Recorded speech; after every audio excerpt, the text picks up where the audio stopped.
My name's Aaron, welcome back to my channel. How are you? I'm fantastic and I'm doing really well. And today I'm reviewing Armani Code Parfum. This is £113 for 125ml, and this was on sale everywhere where I looked at different prices. I think we're down to about 80 on another site. This is a Oriental Woody. And we've had this discussion about using the word Oriental being particularly offensive and triggering people. This is what they say. I'm not saying it. This is an Oriental Woody fragrance. Again, I don't know what you would call this. The notes are mandarin, bergamot. The house notes are rosemary and lavender. And the base notes are tonka bean and cedar. Do we have 4 bottles of Armani Code Parfum? Are we engaged with the higher self? Let's get testing. So I'm expecting this to be mass appealing, long lasting, projecting corporate perfumery. And things with that sort of corporate perfumery, there's not really much that's left out for artistic sort of license, which is fine.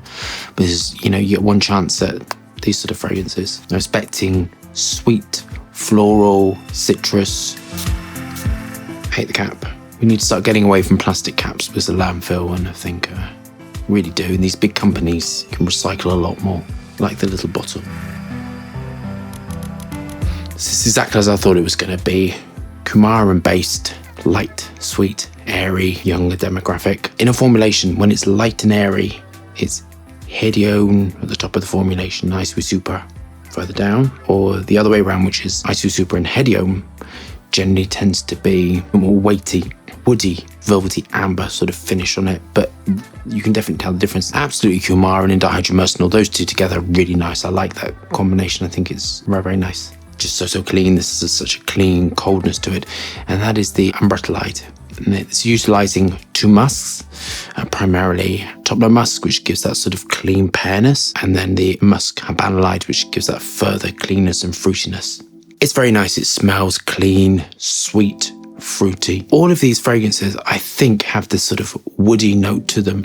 And when you utilize Cedal, quite high amounts, you get a woody finish to the formulation. Lots of different types of Cedals I've been working with lately. There's a white Cedal powder, which is nice. And then there's the browny crystalline form, which is more intense, sort of more woody. And that can give a leathery note. So that's how they are softening and finishing this formulation and stopping it being too sweet, because too sweet, sometimes it isn't too good. Either you really need to take it there on the sweetness, or you need to take it away from it slightly. This is just very, very classic way to put together a modern perfume. The dihydromercenol, the Coumarin, the ambroxan, the acetates, fruit notes, musks, Isu Super Hedione. You're taking notes. And the citruses, the bergamot. Bergamot's a lovely raw material. It's the first thing I go towards, actually. It doesn't do too much to a formulation, but gives a beautiful top note.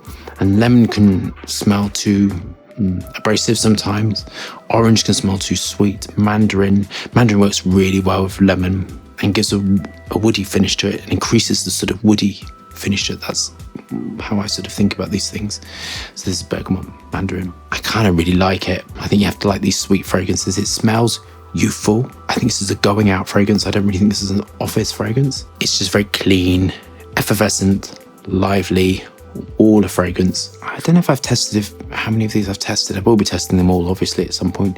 But I think they all sit together. And I think if you got one, I think for the price, you'd get them all. This Coumarin, vanillin, heliotropin sort of thing is very addictive. I've mentioned this a lot of times before. I've been experimenting with this vanillin, Coumarin, heliotropin, and putting other things in it. And it is very, very addictive, and it's very delicious. And it's the sort of a brilliant way to make a perfume really enjoyable for people. These raw materials are quite difficult to work with, because if you go too high with the Coumarin, it becomes not much left of it, and you go too low and you don't get the sort of finish that you want. So you have to get these aroma chemicals perfectly sort of balanced in synergy. And when I'm talking about too high, too low and all the rest of it, I'm thinking of percentages, ratios. That's what perfume is. The construction of it would be different. So if you want a light and airy, you have more Hedione, you have it at the top. And the more condensed you have it, the more sort of expansive it becomes. But generally, the way to construct a perfume is sort of through masses and masses of mass. And when I start a perfume, I can't speak for anyone else, I always start with the mass. And I always start with the ratios and all. It's just so mathematical. And I've been asked loads of time, what do I have to do to become a perfumer? You really have to understand maths. You have to understand maths and chemistry. It's the core of it all. I think most perfumers, all perfumers, are dealing with concentrations, ratios, dilution factors, and you have to really understand what you're doing. So you start off with the ratios, percentages. You're thinking about what are you trying to achieve. Onto my final thought. I quite like it. It's quite nice. It's simplistic smelling as sort of citrus and sweet. But I think it's excellently done. It's got a slightly smokiness to it if you've worn it, which is the black wood, sort of smoking it out slightly. You really have to have that without having all these sort of darker naturals. It smells so synthetic and it smells just completely artificial. And these choice of naturals are key to these sort of fragrances, and lavender's a beautiful raw material. I've always loved lavender, loads of different types of lavender, and lavender can sweeten off all formulation. This is clean, robust, all a fragrance. So I'm going to go for my final marks and thoughts. I would be really shocked if Armani, I don't know who Armani is owned by, weren't crammed full of information. So yeah, absolutely. I mean, goes to say, it's a super professional house. I think you can refill this, I just read. There's a little thing on the side. What do you think of that you can refill these? Do you like it? I mean, this is like, what was it, 80, 90 pounds? I think it's really excellent for the money. I mean, it's vibrating off my skin. My only caveat in it is it smells a little bit artificial, and I haven't got a problem with that.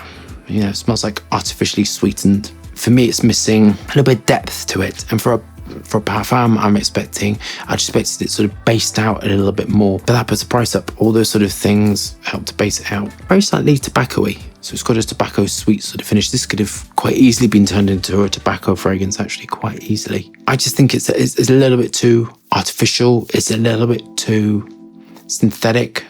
But this is mass appealing corporate perfumery, so they have to get it right. And this is, you know, lots of people are going to love this. And they'll bring out the next flanker in 6 months, a year's time, I presume. I'm going to mark it a 7 out of 10. I'm mark it a 7. No, I'm going to mark it an 8 out of 10. I don't think there's anything wrong with it. The price is fantastic. I hate the plastic cap.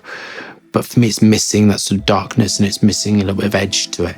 And I kind of think that's what I would have liked. And for a parfum, I would have liked a bit more musk heavy. I'd like more wood notes running through it. Projection off my skin is really, really good. So that's really positive. I don't think there's anything particularly wrong with it.